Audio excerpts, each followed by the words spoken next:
on goes back to that word propaganda. I want to give that one to Dr. Toure. Why don't you talk about how these tools have been used to shut down Black movements by just turning things into propaganda?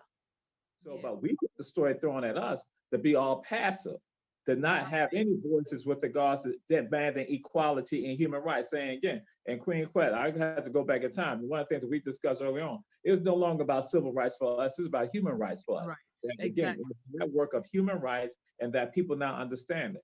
We got to stand up for it, and that the struggle of African people tied to human rights, the struggle for Native people tied to human rights, the struggle of Latinos tied to human rights, the struggle for Asian people tied to human rights, the struggle for poor Caucasians tied to human rights.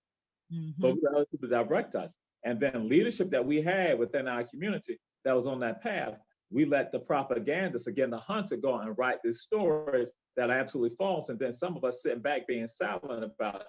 That's why now it's crucial for younger brothers and sisters who now want to get involved in this. And that's why I said some of them, I'm going to be frank with you. Some of them say that they're filmmakers. It's just like some of the other ones, filmmakers. That means like you ain't doing shit. Oops, I'm sorry. But you ain't doing nothing. It's just a game. It's you playing a game. It's not. You're not really being a voice for the conduit for our change.